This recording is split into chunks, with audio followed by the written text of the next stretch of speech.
ഞങ്ങൾ ഇന്നലെ പോയത് മസ്കറ്റിലെ സീബ് എന്നൊരു സ്ഥലത്താണ്. അരമണിക്കൂർ ബോട്ടിൽ യാത്ര സഞ്ചരിച്ചാലാണ് ദമാനിയാത്ത് എന്ന ഐലൻഡിലെത്തുക. പ്രക്ഷുബ്ധമായ കടലിലെ തിരമാലകളെ വകഞ്ഞുമാറ്റി ആ ബോട്ടിലുള്ള യാത്ര മെയ്യും മനസ്സും ഒരുപോലെ ആകർഷിക്കും. യാത്രക്കൊടുവിൽ എത്തപ്പെട്ടത് ചുറ്റും മലകളും കടലിനുമിടയിൽ ഒരു കുഞ്ഞു ദ്വീപ്. അവിടെ നമുക്കിറങ്ങാം. മുട്ടറ്റും വെള്ളത്തിൽ ഇറങ്ങി നടന്നാലേ ദ്വീപിലെത്തുക. അവിടെ നമ്മളെ വരവേൽക്കുന്നത് കൊച്ചു തിരമാലകളും പ്രകൃതി നമുക്കായി ഒരുക്കിവെച്ച കുറേ കൗതുക കാഴ്ചകളും. സാഹസികത ഏറെ ഇഷ്ടപ്പെടുന്നവർക്ക് അതിനായിട്ടുള്ള കാര്യങ്ങളെല്ലാമുണ്ട്. ഇഷ്ടമുള്ളത് തിരഞ്ഞെടുക്കാം. ബോട്ടിൽ നമുക്ക് ജ്യൂസും വെള്ളവും ലഭിക്കും. മറീന ടൂറിസമാണ് നമ്മളെ അവിടെ എത്തിച്ചത്.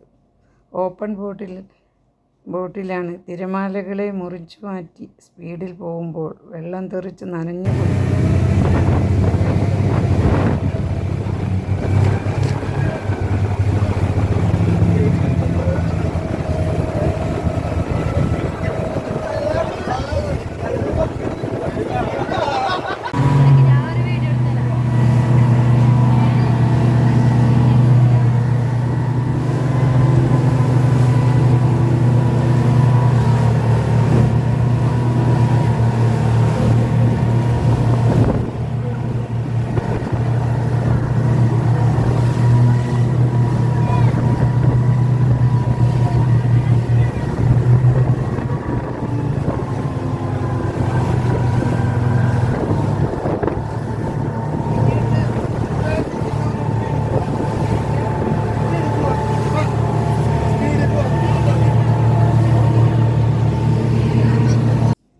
ഞങ്ങളുടെ സമയം വൈകിട്ട് 4 മുതൽ 7 വരെയായിരുന്നു. അങ്ങനെ ആ ദ്വീപിനോട് യാത്ര പറഞ്ഞ് രാത്രിയിലൊരു മടക്കം.